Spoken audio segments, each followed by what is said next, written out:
오늘 하나님 말씀은 빌립보서 3장 18절 19절입니다. 우리 일어서서 같이 한번 읽어봅시다. 내가 여러 번 너희에게 말하였거니와 이제도 눈물을 흘리며 말하노니 여러 사람들이 그리스도의 십자가의 원수로 행하느니라. 그들의 마침은 멸망이요 그들의 신은 배예요. 그 영광은 그들의 부끄러움에 있고 땅의 일을 생각하는 자라. 아멘. 우리나라 속담에 몸에 좋은 약이 입에는 쓰다라는 말이 있잖아요, 그렇죠? 그래요. 오늘도 약간 여러분한테 쓰게 느껴질지 모르지만 여러분들의 영혼은 진짜 몸에 좋을 줄 믿습니다. 보약이 달든가요? 쓰던가요? 쓰죠. 오늘 보약같이 되는 말씀이기를 소망합니다. 자, 우리는 지난주 사도 바울이 빌립보 교회를 향하여 권면했던 우리 세 가지 권면들을 살펴봤죠. 그 첫 번째는 자신을 본받으라 라고 강권하고 있었음을 들었습니다. 또한 그는 참된 성도가 진실로 그러한 것처럼 참 모범을 따라서 온전한 것을 따라 행하는 사람을 눈여겨봐라 라고 말함으로 참된 것, 거짓된 것, 참된 교사, 아닌 교사, 참된 성도, 아닌 성도들을 분별하여 살펴보라고도 권면했습니다. 그렇죠? 왜 그랬을까요? 왜 그리고 또 눈물로 간절하게 호소하고 여러분 아마 사도 바울도 또 저 얘기하네 할 정도로 내가 전에도 말하였거니와 하면서 자주자주 언급했을 것 같아요. 왜 그랬을까요? 네, 그것은 바로 하나님의 교회 가운데 거짓 복음, 왜곡된 복음, 잘못된 복음을 전파하는 악한 이들이 있었기 때문입니다. 그렇습니다. 빌립보 교회가 바른 신앙을 따름에서 떠나서 그 바른 본을 따르는 이 신앙에서 떠나서 오히려 잘못된 신앙의 본을 따라서 행할까 염려했기 때문에 자신을 본받으라 했고 또 그렇게 본받는 자들을 또 살펴보라, 주위에서 보라 이렇게 말했던 것입니다. 그 염려를 사도는 이렇게 간곡하게 표현했습니다. 내가 여러 번 너희에게 말하였거니와 이제도 눈물을 흘리며 말하노니. 그냥 말이 아니라 눈물을 흘리며 말하노니. 이 사도가 여러 번 말하고 걱정하고 또 호소한 눈물로 하고 이유가 뭡니까? 네, 바로 그 밑에 나오는데 여러 사람들이 그리스도의 십자가 원수로 행하느니라. 그래요. 거짓 교사들과 또 그들의 이 거짓된 복음을 따라서 이 십자가의 원수로 행하는 이들 때문에 그가 이렇게 여러 번 경고도 하고 눈물을 흘리면서 그렇게 말하고 있는 것입니다. 우리는 여기서 이 초대 교회를 어지럽히고 빌립보 교회를 위협하고 있는 사람들의 정체를 발견할 수 있는데 그들은 어떤 사람들이었죠? 보십시오. 18절에 그리스도, 읽어보세요. 그리스도의 십자가의 원수. 바로 이들이 이런 사람이었습니다. 십자가의 원수들. 이 말을 이해하려면 우리가 좀 여러분 다른 것들을 좀 살펴봐야 되는데 얼마 전 제가 유튜브에서 한국학을 미국의 주립대학에서 가르치는 분이 강의하는 온라인 강의를 좀 본 적이 있는데 그분이 처음 한국과 접하게 된 이야기는 동네 태권도 도장에서 시작했대요. 그리고 난 다음에 1990년대쯤에 한국에 오게 됐을 때 그분은 한국에 대한 지식이 거의 전무했대요.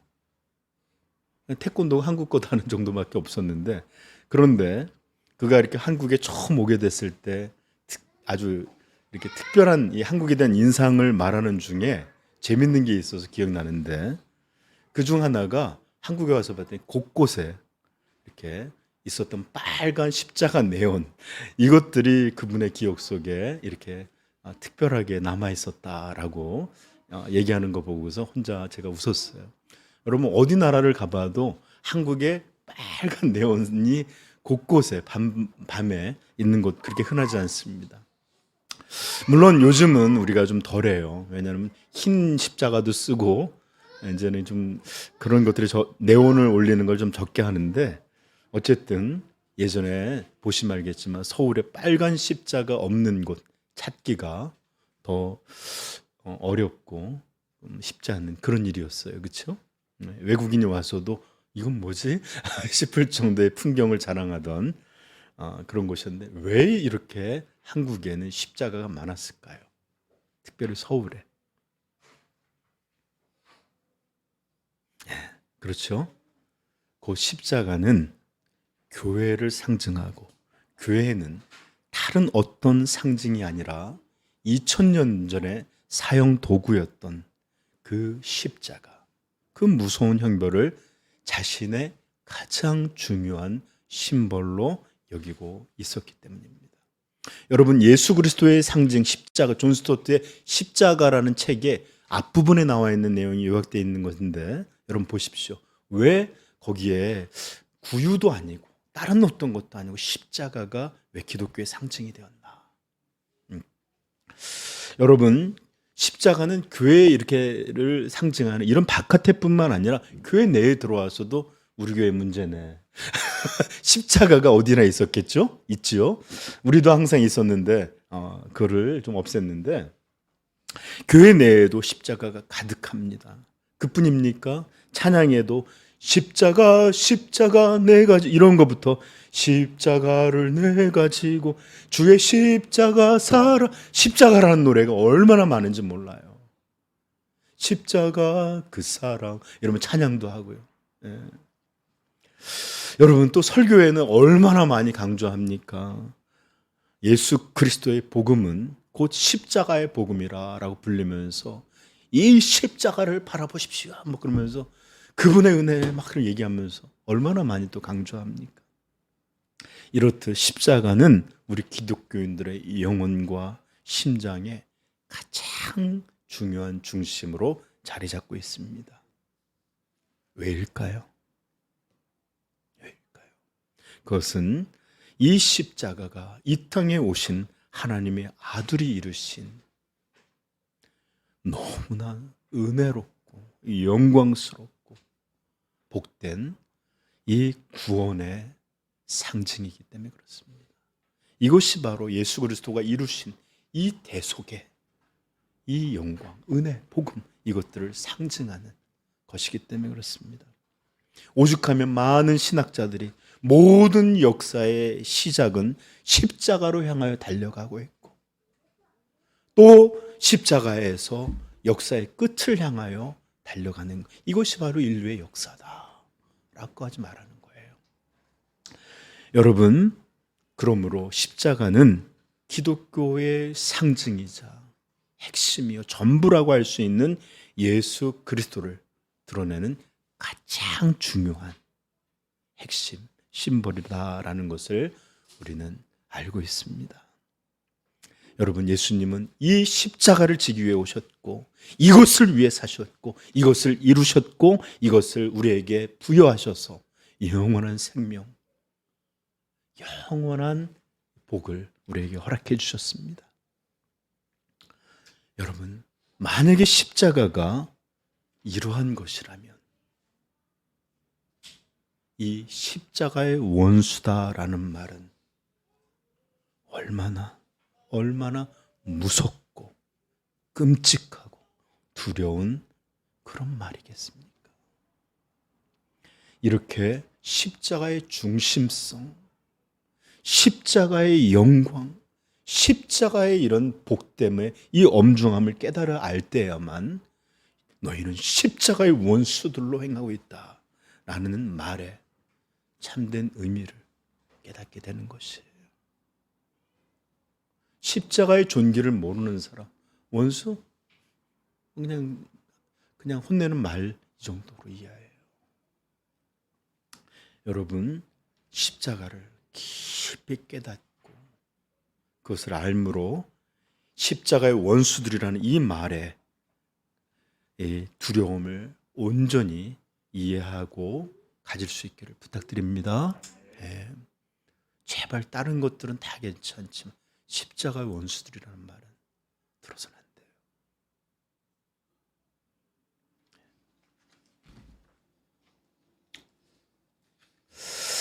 자, 그렇다면 여러분, 이제 우리가 살펴볼 때 십자가의 원수들이란 어떤 의미를 말하는 걸까요? 이것은 무슨 의미일까요? 지금 사도는 거짓 교사들과 그들을 따르는 자들을 향하여서 그리스도 십자가의 원수들로 행한다 하면서 그들이 어떤 존재인지 정체를 폭로하고 있는데, 이 말의 정확한 의미는 어떤 걸까요? 두 가지로 살펴보려고 합니다. 첫째, 우리는 이 십자가의 원수가 누구냐? 유대주의자들, 율법주의자들, 할례파들이라는 것을 우리는 알 수 있습니다. 우리는 3장 앞부분에 보지 알겠지만 이들은 예수 그리스도께서 십자가에서 이루신 이 완전한 대속의 구원, 이것들을 부정하고 율법을 지켜야만, 할례를 행해야만, 어떤 것을 지켜야만 구원을 받을 수 있다, 이렇게 가르쳤어요. 예수 그리스도의 십자가만으로는 모자르고 이 율법의 조항들을 지켜놔서 따라야만 구원받을 수 있다. 그래서 사도 바울은 그렇게 갈라디아에서 1장에서 무섭게 이 다른 복음을 말하는 자들 저주를 받을지어다, 이렇게 무섭게 말씀했던 거예요. 이들은 자기의 자기 자랑을 위해서 예수 그리스도께서 죽음으로 이루신 이 십자가를 헛된 것으로 만들고, 그러므로 말미암아 이들이 십자가의 대적자요, 원수들로 드러나고 행하는 것이에요. 갈라디아서 2장 21절 이렇게 말합니다. 내가 하나님의 은혜를 피하지 아니하노니 만일 의롭게 되는 것이 율법으로 말미암으면, 의롭게 되는 것이 율법으로 말미암으면 그리스도께서 헛되이 죽으셨느니라. 율법으로 의로워질 수 있다면, 만일 율법으로 구원받을 수 있다면 예수님의 십자가 이 죽음은 도대체 무슨 의미입니까? 헛된 일이 될 뿐이에요. 그러므로 이 십자가를 헛되게 만드는 율법주의자들, 이들이 곧 십자가의 원수들입니다. 아멘. 여러분, 저 좀 보세요. 율법주의를 우리에게 하고 복음이 아닌 다른 복음으로 의롭게 됨을 말하는 사람들, 제발 그냥 이렇게 보지 마세요. 우리 주 예수 그리스도의 십자가의 원수들로 하고 있다는 것을 좀 분노하십시오. 여러분, 이런 것들을 분노하지 않으면 그저 언제나 우리 자기 자신에 대해서 이런 거가 아니라 그리스도를 향하여 이렇게 원수들로 행하는 이런 거짓 가르침, 이것들에 대한 마땅한 분노, 이것이 성도의 온전함인 줄 믿습니다. 네, 그래요. 이 십자의 원수는 먼저는 율법주의자였던 두 번째 사람들은 어떤 사람이냐? 도덕 폐기론자입니다. 또는 율법 폐지론자라고 할 수 있습니다. 어떤 이들은 반율법주의자라고 하는데 이것은 정확한 말이라고는 탈율법주의자에 가까워요. 이들은 예수 그리스도께서 이루어 주신 이 십자가의 이 영광의 복음이 우리를 자유하게 하셨다는 것을 심각하게 왜곡하여 이제 우리는 예수 그리스도로 말미암아 자유케 되었기에 이제 하나님의 율법에서도 우리는 완전하게 자유함을 얻었다, 이렇게 여기고 또 이렇게 사람들을 호도했던 것입니다. 그들은 자신은 이미 구속을 받았기 때문에 자신의 영혼은 벌써 하나님에게 받아들여졌기에 육체적으로는 어떠한 일을 하든지 아무 문제가 없다고 말하던 자들이었습니다. 그들의 영혼이 이미 구원을 얻었기에 육체의 일이 그들의 영혼을 더럽히거나 구원의 실패가 올 수 없다, 이렇게 그들은 주장했어요.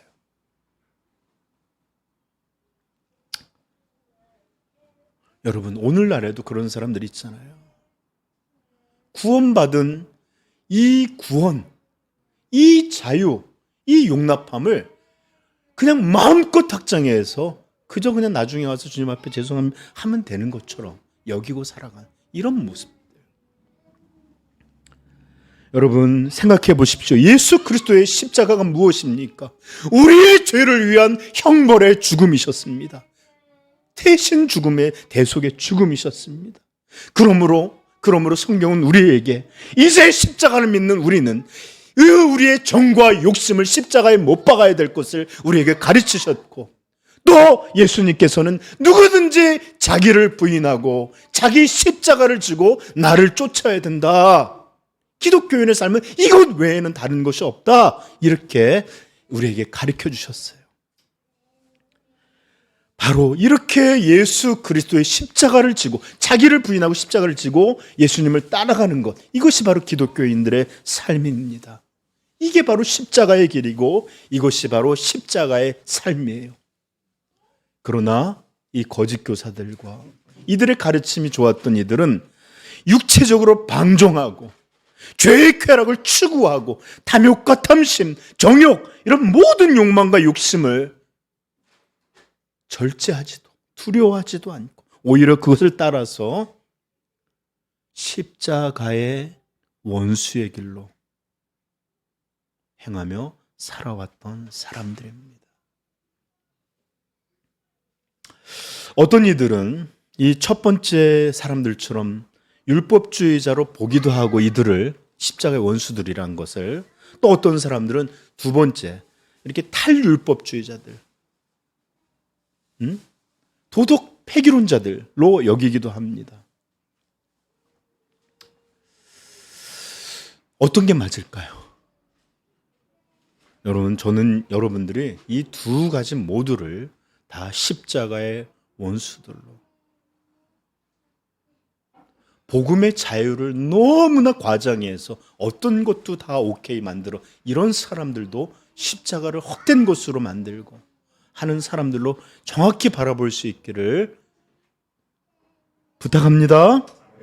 물론 문맥적으로 살펴보면 지금 이 나오는 19절에 나오는 이야기들을 살펴보면 두 번째 도덕 폐기론자들로 보는 게 조금은 더 정확해 보여요.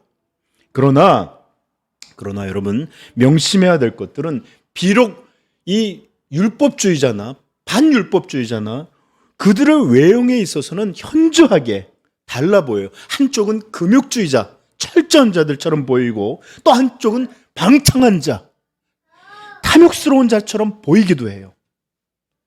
또 한쪽은 이쪽 극단으로, 한쪽은 이쪽 극단으로, 이렇게 전혀 다른 것처럼 보일지 모르지만 그들의 마음과 영혼, 이들의 특징은 19절의 내용과 정확히 일치하고 똑같습니다. 율법주의자나 반율법주의자. 왜요? 이들은 모두 예수 그리스도를 대적하여 사는 사람들이며, 그리고 이제 19절에 보는 것들은 이 사람들의 분명한 특징입니다.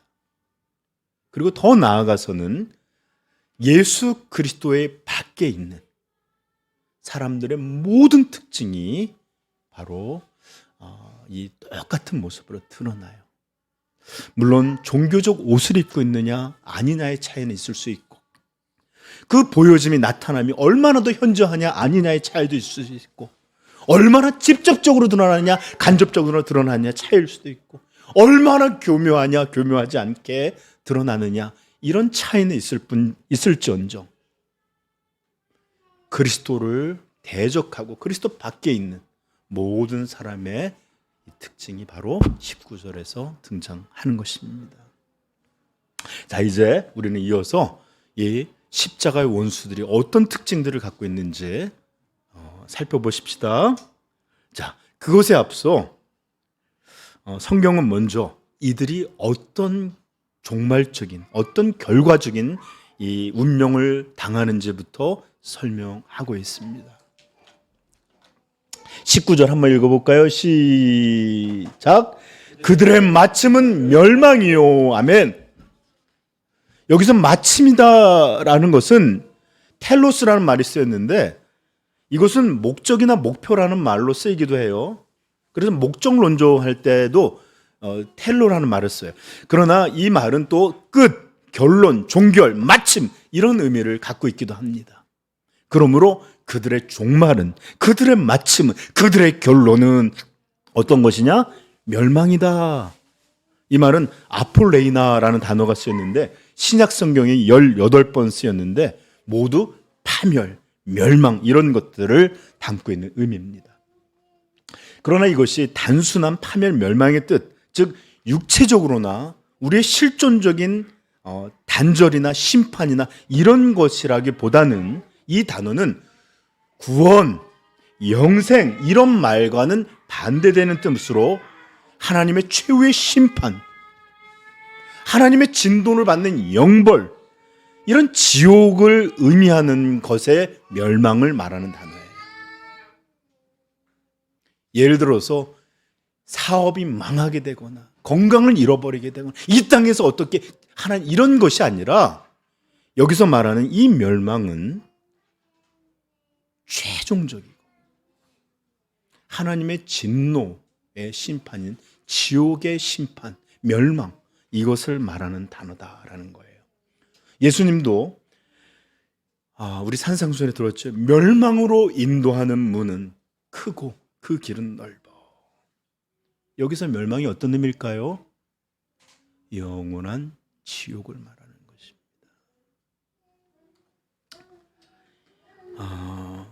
예수님의 말씀이 이 땅에서의 삶, 육체적인 의미가 아니라 멸망으로 인도하느니라고 말할 때 그것이 궁극적인 하나님의 진노를 말한 것처럼 이 멸망은 곧 하나님의 진노의 심판, 영벌, 지옥을 말하는 것입니다. 여러분 생각해 보십시오. 이들이 정말로 십자가의 원수들이라면 이것 외에 다른 결론이 있을 수 있겠습니까? 아니에요. 십자가의 원수들이 받아야 할 당면한 결과예요. 분명한 맞춤인 줄 믿습니다. 다음 주에 조금 더 설명하겠지만 우리 성도님들은 신앙생활 하는 것들을 좀 진지하게 하셔야 돼요. 꼭 이렇게 믿어야 돼요. 꼭 그렇게 맨날 자기를 부정하고 어렵고 이래야 돼요. 또 이러면 신앙생활은 이제 난 이제 좀 할 만큼 했어요. 지쳤어요. 힘들어. 여러분 다시 한번 말씀해요. 멸망으로 인도하는 문은 이거 여러분 영혼과 천국과 지옥의 문제지 삶의 선택의 문제 아니에요. 우리의 신앙이. 그러므로 이 신앙이 얼마나 엄중함을 담고 있는 것인지 잃어버릴 때 좀 쉬지 뭐 이런 말 두려운 말입니다. 두려운 말이에요. 네. 십자가의 원수들이 아니라 십자가의 길로 그 좁고 험한 길, 예수 그리스도가 걸어가신 길, 그 길을 따라 걸어가는 우리 성도 되기를 축복합니다. 자, 이제 그리고 난 다음에 멸망으로 치닫는, 멸망이 선언된 이들의 분명한 특징 3가지가 언급되고 있는데 그 첫 번째 특징은 어떤 거죠? 그들의 신은 배요.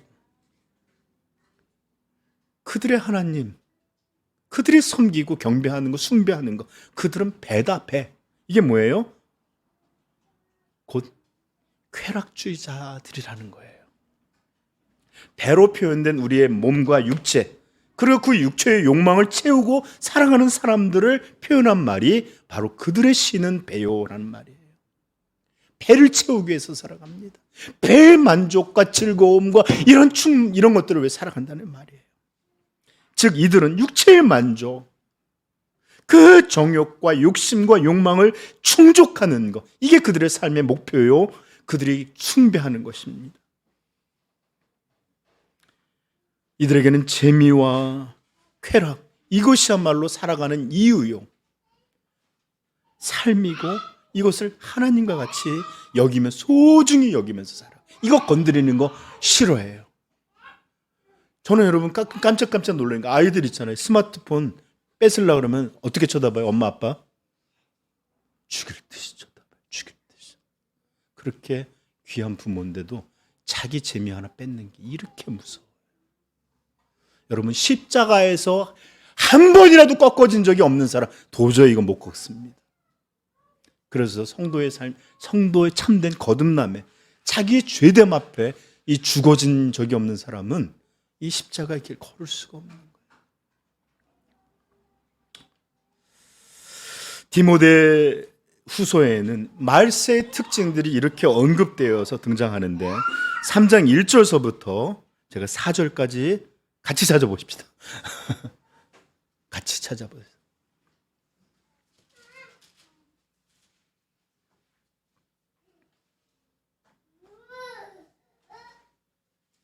읽겠습니다.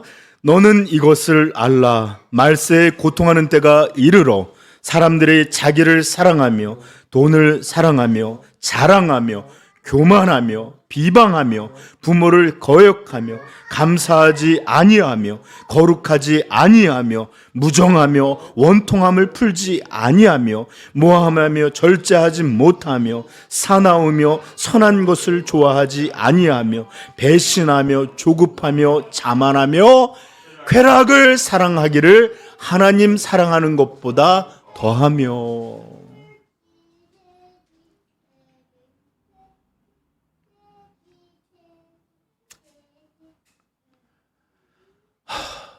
여러분, 저는 이것이 말세가 아니라 오늘날의 우리의 모습을 보여주는 듯합니다. 이 시대의 모습. 쾌락 사랑하기를 하나님 사랑하는 것보다 더하며.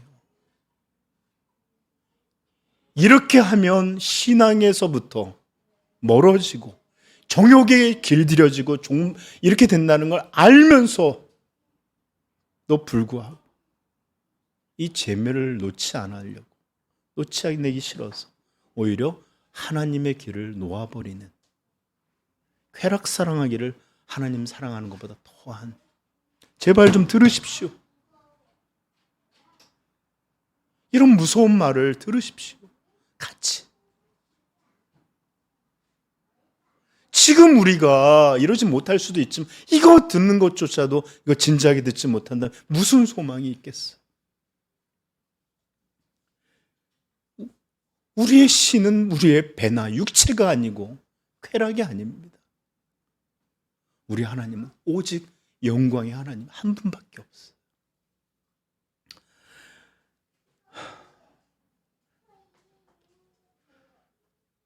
로마서 16장 17절 18절에 이렇게 말합니다. 형제들아, 내가 너희를 권하노니 너희가 배운 교훈을 거슬러 분쟁을 일으키거나 거치게 하는 자들을 살피고 그들에게서 떠나라.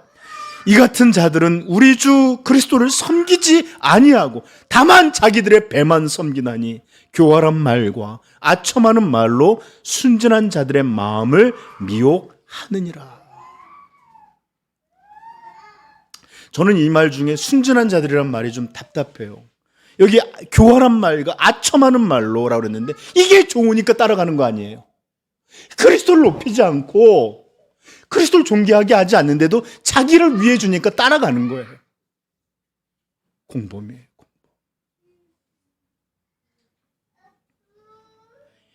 유다서 1장 3절서부터 4절거리도 이렇게 말합니다. 사랑하는 자들아, 우리가 일반으로 받은 구원에 관하여 내가 너희에게 편지하려는 생각이 간절하던 차에 성도에게 단번에 주신 믿음의 도를 위하여 힘써 싸우라는 편지를 편지로 너희를 권하여야 할 필요를 느꼈노니 이는 가만히 들어온 사람 몇이 있음이라.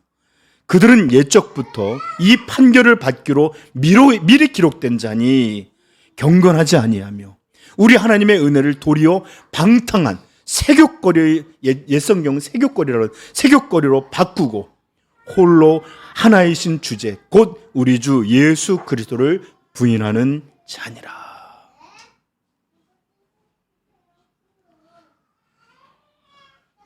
여러분, 심판받는 자들의 특징, 그들의 배를 육체를 위한 쾌락과 만족을 숭배하여 살아가는 사람들이에요. 쾌락 사랑하기를 하나님 사랑하기보다 더한 자들이에요.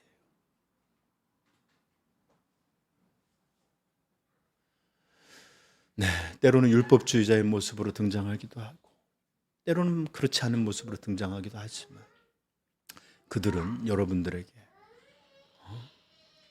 무엇만 지키면 괜찮은 사람들로 만들고 또 그리스도 안에 있는 자유를 너무나 과장하여 무엇이든지 가능한 것처럼 11조나 잘 내고 그냥 주일 성수나 잘하고 앞에서 목회자한테는 예스만 잘하면 그냥 문제없는 것처럼 들려주는 자들이에요.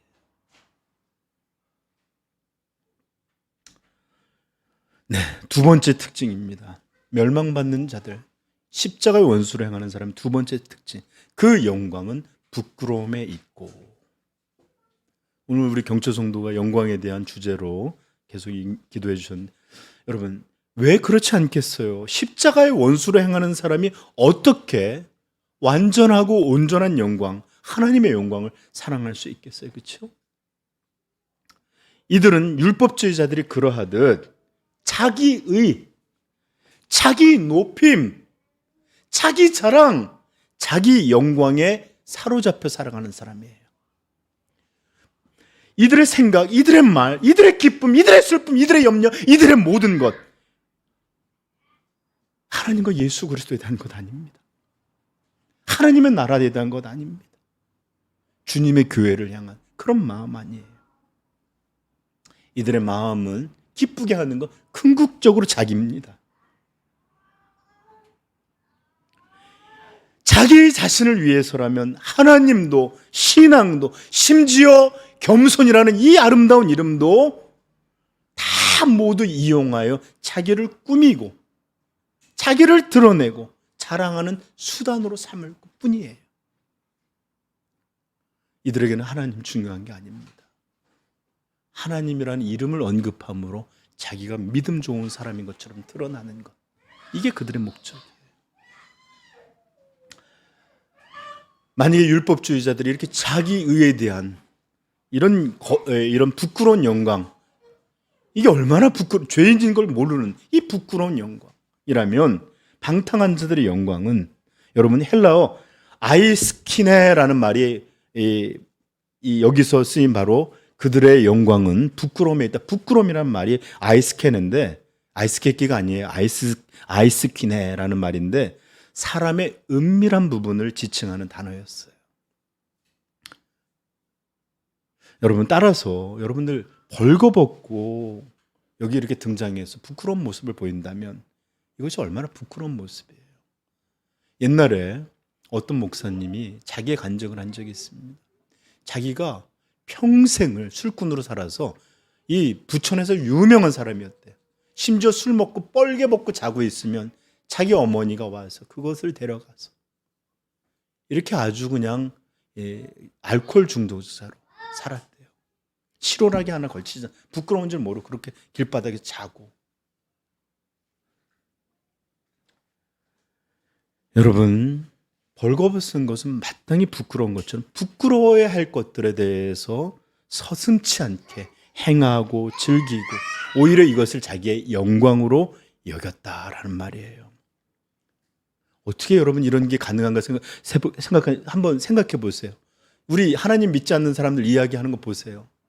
내가 말이야 지난 주말에 술을 얼마나 먹었는지 막 진탕 놀고 술 마시고 방탕, 이게 그들의 자랑이에요.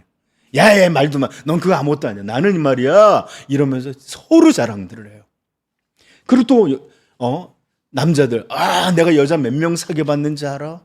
이러면서 내가 어디에 카사노바였어 뭐 이러면서. 여자들도 마찬가지입니다. 남자를 얼마나 사귀어봐, 이런 자랑들 하고. 또 남자들 그래요. 아이씨, 내가 옛날에 저것들 말이야, 내가 동네에서 옛날에 날고기 애들 패고 다닐 때 생각하면, 여러분 이런 거 자랑하고 살아가요. 여러분 학교 다니는 요즘 아이들 참 일침 문화 문제죠, 그렇죠? 애들 괴롭히고, 그 어린 나이들이 술 먹고 담배 피고, 이런 거 자랑하면서 사진 찍고. 여러분, 이들에게는 죄들이 곧 자랑입니다. 죄가 그들의 영광이요, 욕망의 삶을 자유라, 자유다, 이 방탕한 삶을 자유다라고 말하는 부끄러움을 모르는 사람들의 영광. 그리고 여러분, 이 죄는, 이런 그들의 영광은 부끄러움에 있고라는 이 죄는 또 다른 무서운 죄를 낳게 하는데, 베드로후서 2장 17절 18절 찾아보십시다. 베드로후서 2장 17절 18절.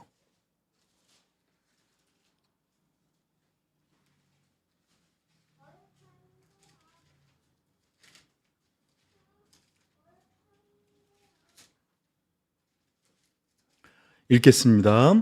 이 사람들은 물 없는 샘이요 광풍에 밀려가는 안개니 그들을 위하여 캄캄한 어둠이 예비되어. 여러분, 언제나 이들에 대해서 심판이 선언된 걸 선명히 말해주고 있어요, 그렇죠? 그리고 말합니다. 그들이 허탄한 자랑의 말을 토하며 그릇되게 행하는 사람들에게서 교피한 자들을 음란으로서 육체의 정욕 중에서 유혹하는도다. 여러분, 허탄한 자랑, 부끄러운 영광, 이것들은 혼자만의 것이 아니에요. 이런 것들은 물들여 가요.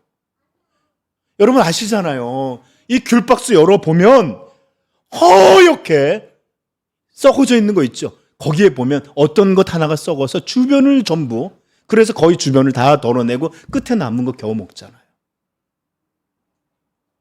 이렇게 허탄한 자랑들, 이렇게 보는 사람들, 자기 혼자만의 죄가, 자기 혼자만의 심판이 아니라 주변에 있는 이들에게 유혹과 심판이 오게 하는 이런 일들을 행하게 됩니다. 제가 아까도 그랬잖아요. 예배하다 보면 방화하는 사람이 있고 불붙은 것을 끄는 사람이 있다. 여러분, 우리는 홀로가 아니에요. 하나님의 교회에서, 그 나라에서 더 영광스러움을 도전하는 일이 있는가 하면 반대로의 일로도 더 교회를, 이 공동체를, 하나님의 나라를 어렵게 하는 일들이 있을 수 있습니다. 그러므로 여러분들 두려워할 줄 알아야 돼요.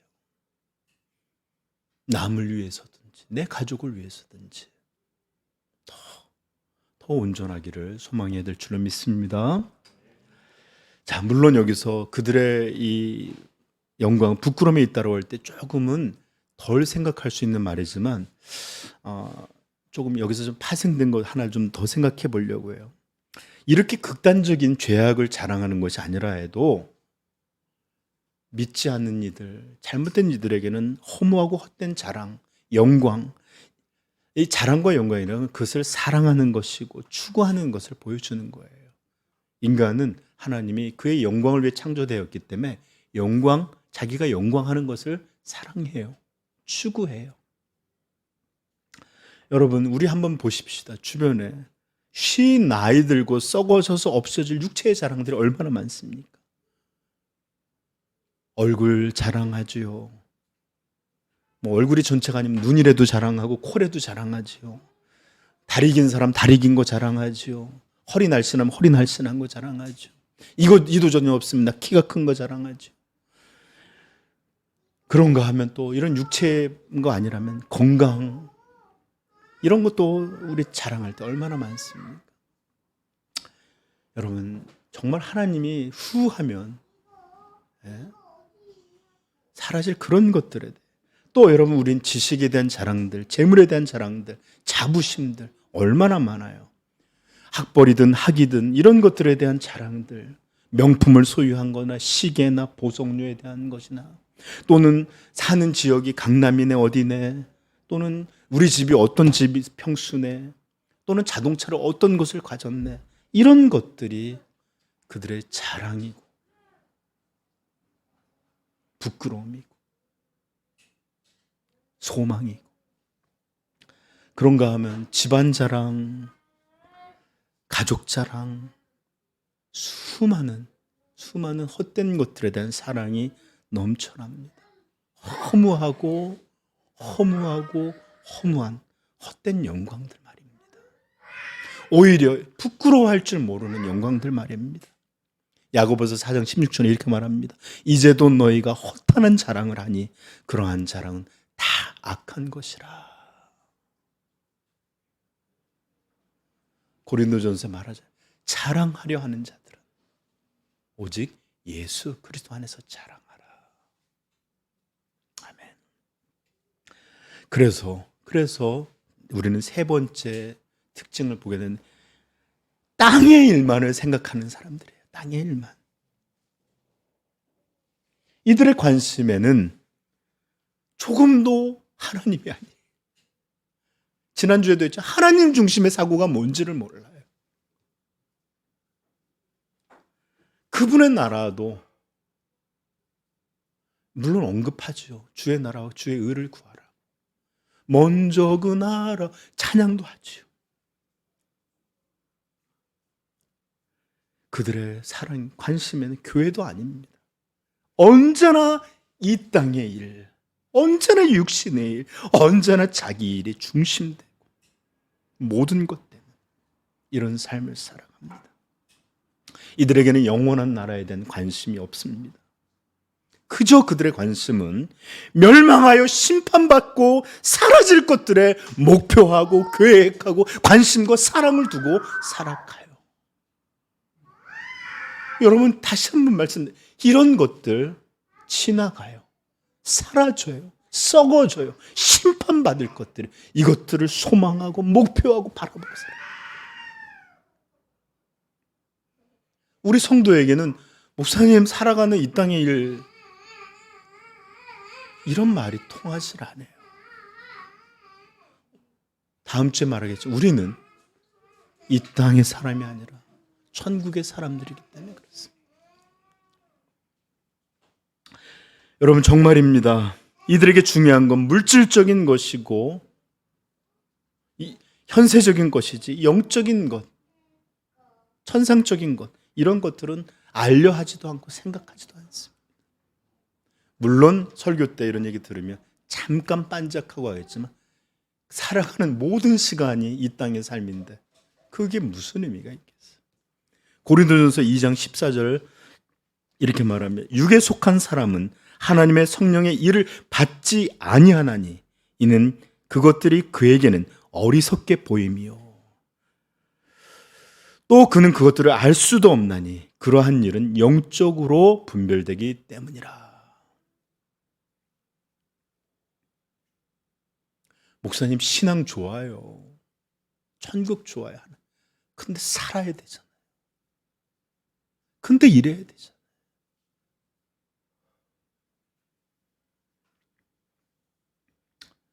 여러분, 잘 들어보세요. 하나님의 거룩하신 명령, 말씀을 우리에게 어떻게 명하고 있는지 압니까? 골로새서 3장 1절부터 읽어보십시다. 골로새서 3장 1절.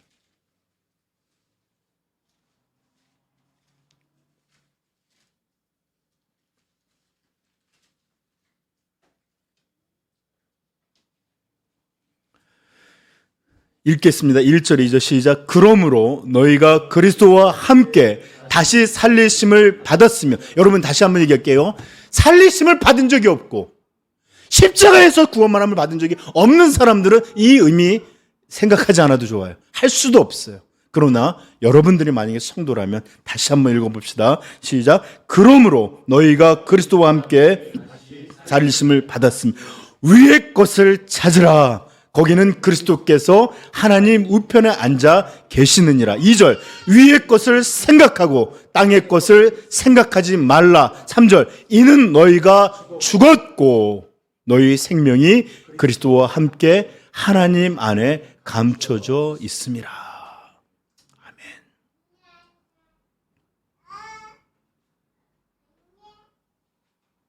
아멘. 위의 것을 생각하고 땅의 것을 생각하지 말라. 이는 너희가 이미 죽었다. 그러나 이거 죽어는 영원한 게 아니라 그리스도와 함께 생명의 씨앗으로 감춰져 있고 부활의 씨앗으로 드러날 것이다. 여러분, 그러나 교회 가운데서도 보십시오. 성도들이 전혀 죽지를 않았어요. 아니 죽고자 하고 애쓰지도 않아요. 저 좀 보세요. 좀 제발. 성도들이 이 교회에 있는 분들은 전혀 죽지를 않고 죽고자 하지도 않는단 말이에요. 극렬하게 대항들을 해요. 이들은 예수 그리스도와 함께 하나님 안에 감춰져 있지 않고 오히려 그리스도 바깥에서 내가 아담의 후손, 죄인들의 후손으로 자기 자신을, 이 본성적인 자신을 드러내고 뽐내고 자랑하고 살아갑니다. 지금 제가 이 교회 밖에 얘기하는 걸까요? 아니에요. 교회 안에서도 헛된 것들에 대한 위의 것을 찾으라. 땅의 것을 생각하지 말라. 땅의 것들을 자랑하고 사랑하고 비교하고.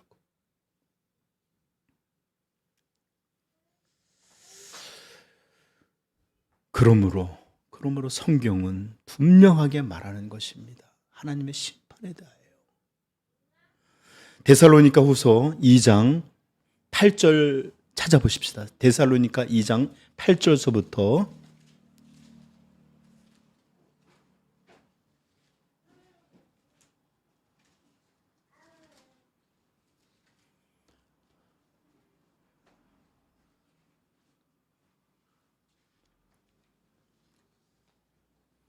같이 읽겠습니다. 그때에 불법한 자가 나타나리니 주 예수께서 그 입의 기운으로 그를 죽이시고 강림하여 나타나심으로 패하시리라. 악한 자의 나타남은 사탄의 활동을 따라 모든 능력과 표적과 거짓 기적과 불의의 모든 속임으로 멸망하는 자들에게 있으리니 이는 그들의 진리의 사랑을 받지 아니하여 구원함을 받지 못함이라. 이러므로 하나님이 미혹의 역사를 그들에게 보내사 거짓 것을 믿게 하심은 진리를 믿지 않고 불의를 좋아하는 모든 자들로 하여금 심판을 받게 하려 하심이라. 아멘.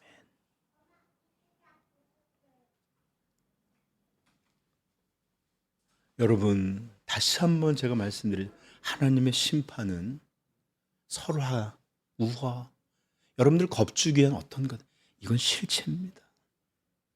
하나님은 반드시 이렇게 십자가의 원수로 행하는 자들을 벌하실 것입니다.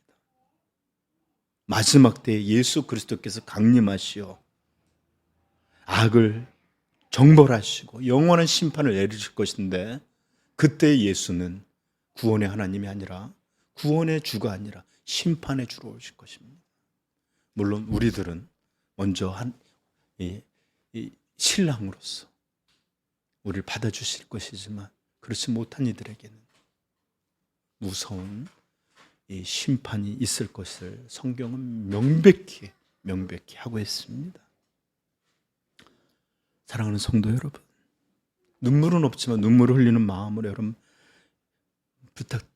말씀드립니다. 혹 우리들 안에는 이런 멸망의 징후들은 없습니까?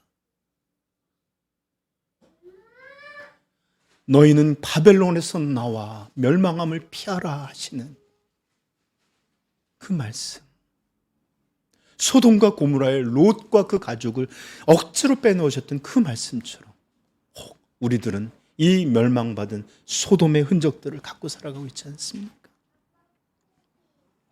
우리도 쾌락과 욕망을 하나님 사랑하는 것보다 더 귀한 것으로 여기고 살고 있지는 않습니까? 부끄러운지도 모르고 부끄러움을 영광인 줄 알고 헛된 자랑, 헛된 사랑에 매여 있지는 않습니까? 위의 것을 찾고 위의 것을 생각하라는 그 말씀을 잊어버리고 땅의 일, 육신의 일, 세상의 일, 자신의 일만을 꾸역꾸역 바라보고 살고 있지는 않습니까? 성경은 바로 이런 사람이야말로 십자가의 원수로 하나님께 영원한 심판을 받을 자임의 특징이라고 분명하게 들려주고 있습니다.